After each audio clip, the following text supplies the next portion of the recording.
ಬಿಡಬೇಡ, ಇನ್ನೂ ಸ್ವಲ್ಪ ಇಲ್ಲೇ ಹಾಕ್ಬಿಡಿ, ಇಷ್ಟಾರಕ್ಕೆ ಹಾಕ್ಬಿಡು. ಇದು ಏನಾಗುತ್ತೆ ಅಂದರೆ ಇನ್ನು ಮೇಲಕ್ಕೆ ಹೋಗುತ್ತಲ್ಲ ದಪ್ಪ ಆದಂಗೆಲ್ಲ. ಅಲ್ಲಣ್ಣ, ನಾನು ಈ ಕೊಂಬುಗಳಿರ್ತಾವಲ್ಲ ಇವು ಹೋಗ್ಲಿ.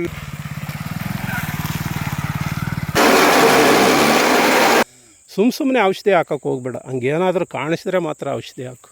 ಎಲ್ಲಿ ನೋಡು, ಎಲ್ಲಿ ಇಲ್ಲ ಹುಳ. ಏನು ಇದ್ದರೆ ಹಸ್ರುಳ ತಿಂತಾ ಇರ್ತೈತೆ.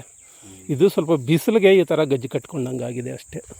ಕುರಿ ಮೇಕೆಗಂತ ನೀವೇನಾದರೂ ಈ ನೇಪಿಯರ್ ಇಟ್ಕೊಂಡಿದ್ರೆ ಫಸ್ಟ್ ನಿಮ್ಮ ತೋಟದಿಂದ ಇದನ್ನು ಕಿಕ್ಔಟ್ ಮಾಡಿ. ನನ್ನ ಅನುಭವದ ಪ್ರಾಮಾಣಿಕ ಮಾಹಿತಿಗಾಗಿ ಸ್ವಾಗತ.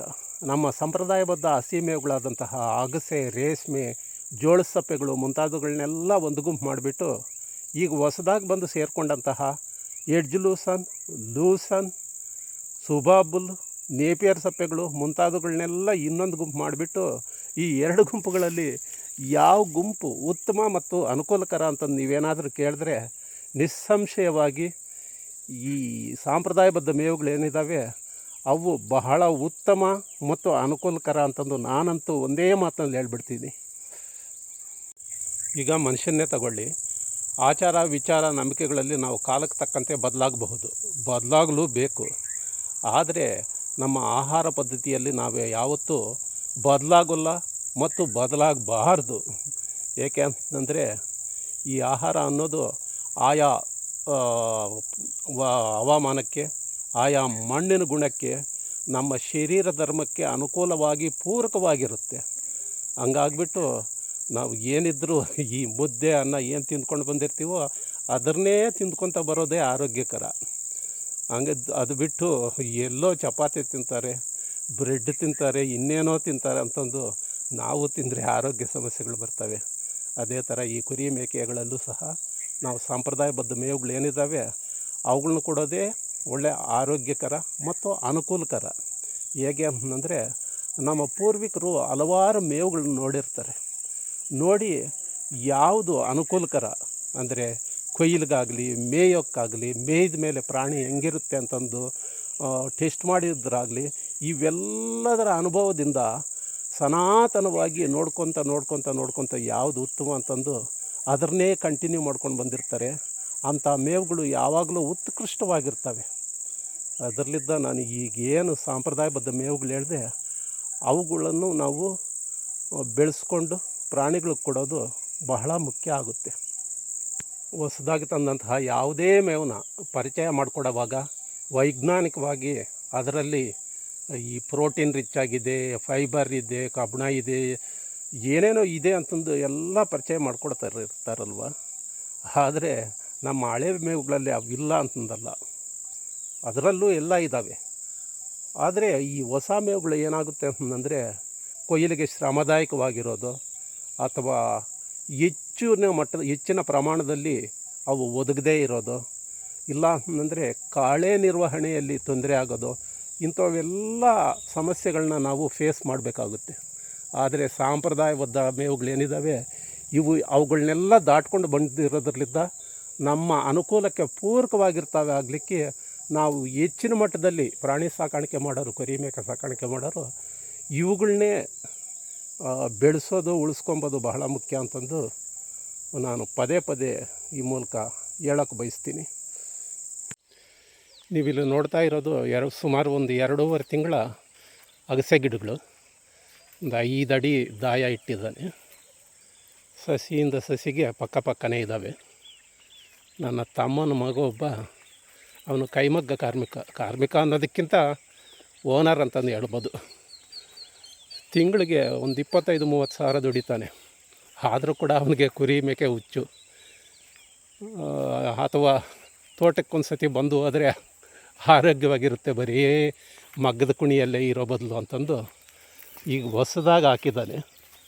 ಬಹಳ ನೀಟಾಗಿ ಕಳೆ ತೆಗೆದುಕೊಂಡು ಯಾವುದೇ ಹುಳ ಉಪ್ಪಡಿ ಬೀಳ್ದಂಗೆ, ಯಾಕೆಂದರೆ ಸ್ಟಾರ್ಟಿಂಗ್ನಲ್ಲಿ ಹಸಿರು ಹುಳ ಬೀಳ್ತಾ ಇರುತ್ತೆ, ಆಮೇಲೆ ಈ ನುಸಿ ಬೀಳ್ತಾ ಇರುತ್ತೆ. ಅವನ್ನೆಲ್ಲ ಭಾಳ ಚೆನ್ನಾಗಿ ಕಂಟ್ರೋಲ್ ಮಾಡಿಕೊಂಡು ಬೇಗ ಬರೋಂಗೆ ನೋಡ್ಕೊಂಡಿದ್ದಾನೆ. ಈ ಅಗಸೆನ ಭಾಳ ಚೆನ್ನಾಗಿ ನಿಗಾ ವಹಿಸಿ ಹುಳ ಉಪ್ಪಟೆ ಕಾಟ ಹಿಡ್ದಂಗೆ ನೋಡ್ಕೊಂಡು ಬಿಟ್ಟರೆ ಬೇಗ ಬಂದುಬಿಡುತ್ತೆ. ಸುಮಾರು ಈ ಥರ ಒಂದು 3 ಅಡಿ ಬಂದಿದೆ ಅಂದ್ಕೊಳ್ಳಿ, 3-4 ಅಡಿ ಬಂದಿದೆ. ಈಗಲೇ ಈ ಥರ ಈ ಕೊನೆ ಚಿವುಟಾಕ್ಬಿಟ್ರೆ ಆಮೇಲೆ ಇಲ್ಲಿಂದ ಕವಲು ಹಿಡಿಯುತ್ತೆ. ಮುಂದೆ ಇಲ್ಲೇ ಕೊಯ್ಕೊತ ಹೋಗ್ಬೋದು, ಇಲ್ಲೇ ಬುಡ ದಪ್ಪ ಆಗುತ್ತೆ. ನಮ್ಮ ಕೊಯ್ಲಿಗೆ ಅನುಕೂಲ ಆಗೋ ಥರನೂ 3-4 ಅಡಿಯಲ್ಲೇ ಕೊಯ್ತಾ ಇದ್ದರೆ ತುಂಬ ಅನುಕೂಲ. ನಾನು ಬೇರೆ ವಿಡಿಯೋಗಳಲ್ಲೆಲ್ಲ ಹೇಳ್ದಾಗೆ ಈ ಅಗಸೆನ ಈ ಥರ ಆರೋಗ್ಯಪೂರ್ಣವಾಗಿ ತೋಟನ ಗೊಬ್ಬರ ಹಾಕ್ಕೊಂಡು ಇಟ್ಕೊಂಡಿದ್ರೆ 10 ನಿಮಿಷದಲ್ಲಿ ಒಂದು ಹೊರೆ ಪಟ ಅಂತಂದು ಕೊಯ್ದು ತಗೊಂಡೋಗ್ಬಿಡ್ಬೋದು ಪ್ರಾಣಿಗಳಿಗೆ. ಎಷ್ಟು ತಿಂಗಳಾಯ್ತು ರಮೇಶ ಇದ್ರನ್ನಿಟ್ಟು? 1.5 ಅಷ್ಟೇನಾ? ನಾನು 2 ತಿಂಗಳ ಮೇಳ ಆಯ್ತೇನೆ ಅಂದ್ಕೊಂಡೆ. ಈ ಅಗಸೆ ತಾಟ್ ನೋಡಿ, ನನ್ನ ತಮ್ಮ ಈಶ್ವರ ಅಂತ,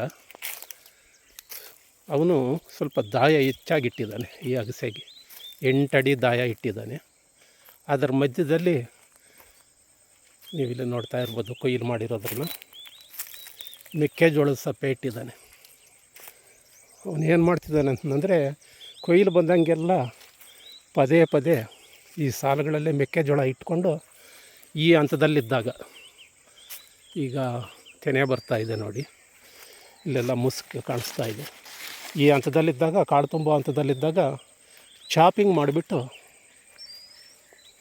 ಮೇಕೆಗಳಿಗೆ ಹಾಕ್ತಾಯಿದ್ದಾನೆ. ಮುಂದೆ ಈ ಅಗಸೆನೂ ಬರುತ್ತೆ. ಇದು ಕೂಡ ಒಂದು 2.5 ತಿಂಗಳ ತೋಟ. ಇದನ್ನೆಲ್ಲ ಈ ಥರ ಚಿವುಟಾಕ್ಬಿಡಪ್ಪ ಅಂತಂದು ಹೇಳಿದ್ದೀನಿ. ಇದು ಮುಂದೆ ಬರುತ್ತೆ. ಮಧ್ಯದಲ್ಲಿ ಏನಾಗುತ್ತೆ ಅಂತಂದರೆ ಯಾವಾಗಲೂ ಈ ಮೆಕ್ಕೆಜೋಳದ ಸಪ್ಪೆ ಇರುತ್ತೆ. ಇದನ್ನ ಚಾಪಿಂಗ್ ಮಾಡೋದು, ಅದರ ಜೊತೆಗೆ ಅಗಸೆ ಬಂದಾಗ ಅಗಸೆನೂ ಕೂಡ ಇಟ್ಬಿಟ್ಟು ಚಾಪಿಂಗ್ ಮಾಡಿ ಹಾಕ್ಬಿಟ್ರೆ ನೀಟಾಗಿ ಒಂದು ಚೂರು ವೇಸ್ಟ್ ಇಲ್ದಂಗೆ ತಿಂದಾಕ್ಬಿಡುತ್ತೆ.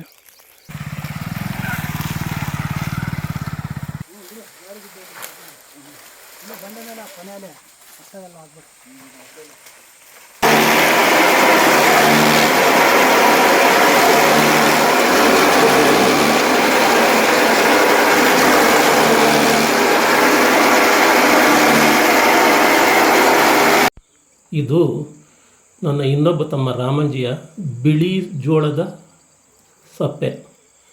ಮೊದಲೆಲ್ಲ ಹಸಿದೆ ಕೊಟ್ಟ, ಈಗ ತೆನೆ ಬರ್ತಾ ಇರೋದ್ರಲ್ಲಿದ್ದ ಅದನ್ನೆಲ್ಲ ಒಣಗಿಸ್ಬಿಟ್ಟು ಬಣವೆ ಹಾಕ್ಕೊಂಡು ಬಣವೆಯಲ್ಲಿ ಇರುವಂಥದ್ದನ್ನು ತಗೊಂಡೋಗಿ ಚಾಪಿಂಗ್ ಮಾಡಿ ಕುರಿಗಳಿಗೆ ಕೊಡ್ತಾ ಇದ್ದಾನೆ.